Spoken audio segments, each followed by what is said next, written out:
మొదటి సమూయేలు 23వ అధ్యాయం. తరువాత ఫిలిష్తీయులు కెయీలా మీద యుద్ధం చేసి కళ్ళముల మీది ధాన్యమును దోచుకొంచున్నారని దావీదునకు వినబడెను. అంతటా దావీదు, నేను వెళ్ళి ఈ ఫిలిష్తీయులను హతం చేయుదునా అని యెహోవా యొద్ద విచారణ చేయగా, యెహోవా, నీవు వెళ్ళి ఫిలిష్తీయులను హతం చేసి కెయీలాను రక్షించుమని దావీదునకు సెలవిచ్చెను.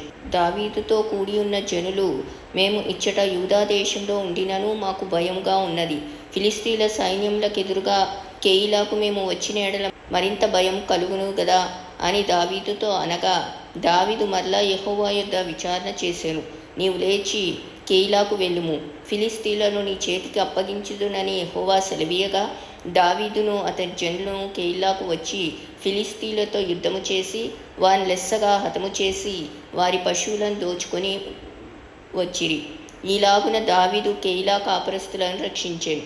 అహీమెలెకు కుమారుడైన అబ్యాతారు ఏఫోదు చేత పట్టుకొని పారిపోయి కెయీలాలోనున్న దావీదు నొద్దకు వచ్చెను.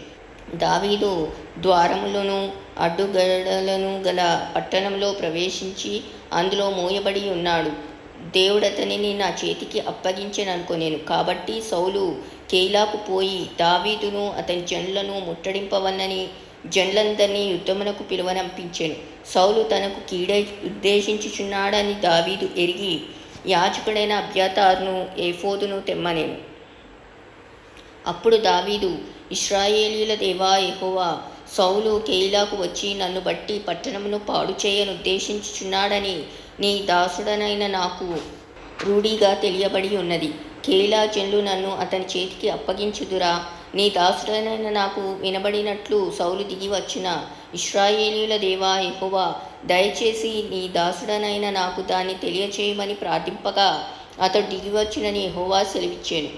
కెయీలా జనులు నన్ను నా జనులను సౌలు చేతికి అప్పగించుదురా అని దావీదు మరలా మనవి చేయగా, యెహోవా, వారు నిన్ను అప్పగించుదురని సెలవిచ్చెను. అంతటా దావీదును దాదాపు 600 మంది అయిన అతని జనులను లేచి కెయీలాలో నుండి తరలి ఎక్కడికి పోగలరో అక్కడకు వెళ్ళిరి. దావీదు కెయీలాలో నుండి తప్పించుకొనిన సంగతి సౌలు విని వెళ్ళక మానెను. అయితే దావీదు అరణ్యంలోని కొండ స్థలముల యందును జీపు అను అరణ్యంన ఒక పర్వతమందును నివాసం చేయుచుండెను. సౌలు అనుదినము అతని వెదికినను దేవుడు సౌలు చేతికి అతన్ని అప్పగింపలేదు. తన ప్రాణం తీయుటకై సౌలు బయలుదేరెనని తెలుసుకొని దావీదు జీపు అరణ్యంలో ఒక వనమున దిగెను.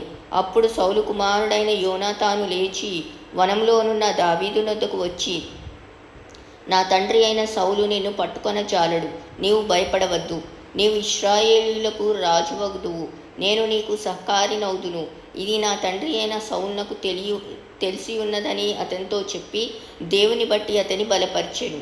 వీరిద్దరూ యెహోవా సన్నిధిని నిబంధన చేసుకొనిన తర్వాత దావీదు వనములో నిలిచెను. యోనాతాను తన ఇంటికి తిరిగి వెళ్ళెను.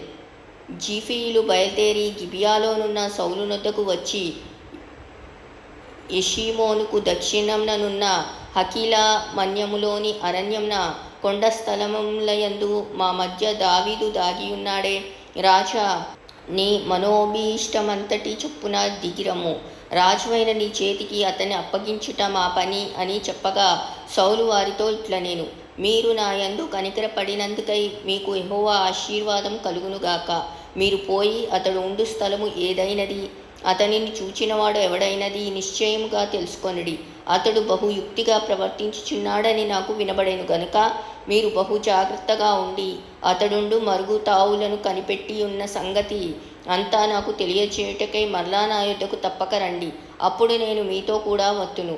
అతడు దేశంలో ఎక్కడుండినను యూదావారందరిలో నేను అతని వెదికి పట్టుకొందును.